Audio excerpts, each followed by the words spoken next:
What's up guys, welcome back to another KJ Lifestyle video. I hope you all are doing well. Today we are very lucky to have the 2021 BMW M3 Competition.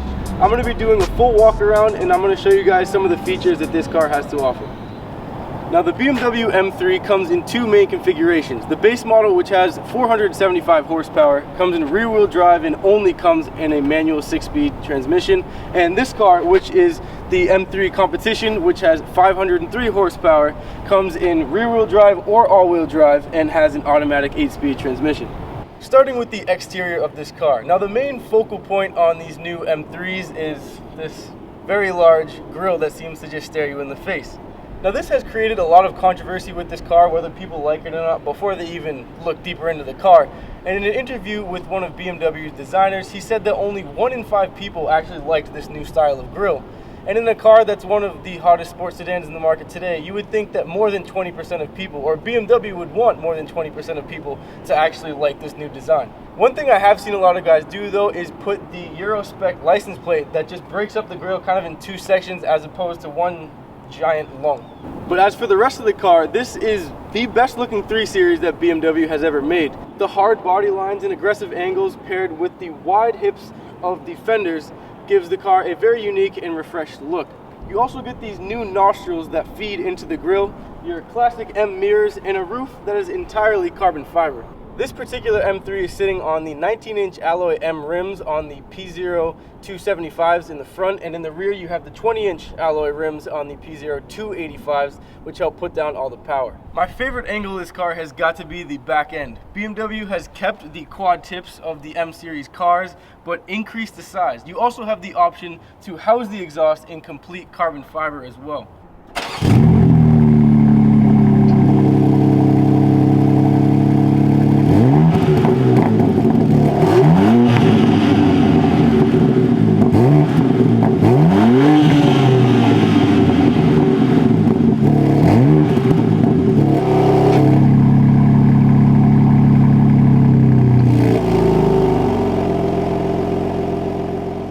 Moving on to the engine.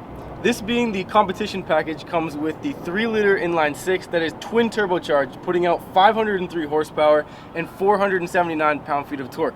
That's more than the new C8 Corvette and a Lamborghini Huracan. And for a car that has a gross weight of 4,800 pounds, that's a lot. This twin turbo inline 6 will get you from 0 to 60 in just over 3 seconds, which, like I said before, for a car that has a curb weight of 3,800 pounds and a gross weight of 4,800 pounds is pretty quick. As I mentioned before, this car being the competition package only comes in the 8-speed automatic transmission. If you do want a manual, you're gonna have to go with the base model, which only comes in the 6-speed manual. Moving on to the interior of the car here, you can see that we have these seats that are bucket style seats. Very comfortable, I will say, and you also have these little M3 badges that light up during the nighttime. This car is also optioned with the executive package, which gives you heads-up display, gesture control, a heated steering wheel, and wireless charging. And also included in this package, as you guys can see, is the carbon fiber trim, and this is everywhere, all throughout the center console, up over there on the dashboard, and the steering wheel is littered with it as well. One of my favorite parts of this car are the paddle shifters. As you can see, there are those indents that say the plus and the minus. Another great touch that BMW added is the M-color stitching on the steering wheel and on the seats.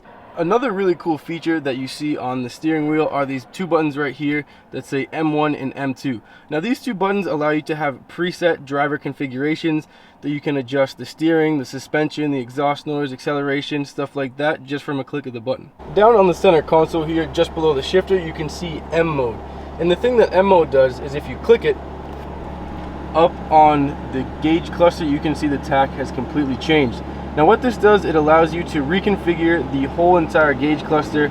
As you can see, we have the RPMs on the sides and what gear you're in, as well as how fast you're going.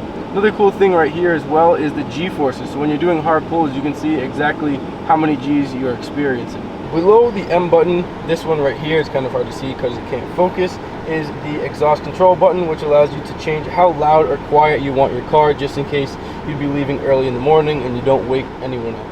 One thing I love about the new infotainment system on the BMW M3 and M3 Comp is the 360 video camera. As you can see, the 2 guys walking around back there, but it gives you a whole entire view of what's around your car, which really helps you for parking And also you can see over here, it shows you above the car, so if you were to open your doors, to make sure you wouldn't hit anything that's close by. As with the infotainment system, you can have anything from Apple CarPlay, Android CarPlay, the car settings, preferences, ambient lighting control, and a lot more. This car in particular also has a pretty decent list of safety features like lane assist, automatic collision braking, auto dimming mirrors, and active guard. You also get a 9-speaker surround sound system that is powered by Harman Kardon, so your sound system, believe me, is no slouch. One downside to the infotainment center is that you can't necessarily control the gauge cluster to its full extent from the steering wheel. Most configurations or pages need to be accessed from the screen in the middle, but if you don't scroll through any pages while you're driving, then it shouldn't be any problem. Another very interesting feature that this car has is gesture control. Instead of turning a knob or pushing a button, you can wave your finger in front of the screen to adjust the volume. One app I love about the BMW M3s is the Drive Recorder app. This allows the car to record while you're driving, so it can second to a built-in dash cam, which is also a really good safety feature to have just in case anything were to happen. Alright, now moving into the back of the car here, you can see that I have a decent amount of space. I mean, I'm not that big of a guy, I'm only about 5'9" or 5'10". If you're anything bigger than 5'10", I would definitely try to call dibs in the front seat. The other thing you can tell BMW didn't really prioritize is the back seat. As you can see, there are no pockets in the front for storage and there is no cup holder. If you were to put this down right here to use as an armrest, I mean, yeah, you could do it. However, it leads right into the trunk, so anything you have in the trunk is now part of your business. One thing BMW did give you is the climate control right in the center here, and also 2 USB-C ports for charging your devices. And now moving to the trunk of the car, as you can see, for a 3 Series, you have a pretty decent amount of space. You can definitely fit some luggage, some backpacks, and even some golf clubs right up front. One thing that BMW did give you in this car is they have these little pouches on both sides, just if you have smaller items, to make sure they don't roll around while you're driving. The new M3s are also equipped with an automatic trunk. After a very long drive all the way down to Mexico, it's time to take this thing out for a little spin. Really, the only car I have this to compare to is the 2020 BMW 330i, which is essentially the base model of the 3 Series for this year. A lot of people have said that the steering in the new BMWs is somewhat sluggish, but in the M3, even in the comfort settings, it is extremely responsive. Same thing with the throttle. As soon as you put your foot down on the gas, you can tell the car just wants to go. The last thing to be said about this car is that it is also very comfortable when just cruising down the road. Right now we're only doing about 60 or 70 miles an hour, and it is very comfortable, very smooth to ride, and you won't really know how fast this car really is until we get on it. All these clips you guys are about to see are from the POV drive, which I posted as an entirely separate video. That video has no talking and is pretty much all pulls, so make sure to go check that out.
that said, the 2021 BMW M3 Competition is one of the most well-rounded sports sedans in the market for under $100,000. This one is spec'd to be just over 83. And for a car that weighs almost 5,000 pounds but can compete with some modern supercars while being civil, carrying kids, groceries, golf clubs, you can't go wrong. Who knows what the future holds for BMW and all of their M cars, as we saw Mercedes with their new C63 as a 4-cylinder hybrid. I know that's obviously not what a lot of car guys want. We want the power, but emissions and all that stuff is becoming a reality. What all that boils down to is this could be one of the last raw M cars that we could ever see. Hey guys, I hope you enjoyed that review and walk around of the 2021 BMW M3 Competition. A huge thank you to the owner for letting us take this gorgeous car out and review it. If you enjoyed it, click the like button. Also subscribe if you're new. We're going to try to get to 1,000 subscribers coming up in the near future. Also stay tuned for the POV drive. You guys saw some clips from that. The whole thing will be coming out very, very soon. With that, this video is over. Remember to be kind, be happy, and be grateful, and I'll see you in the next one.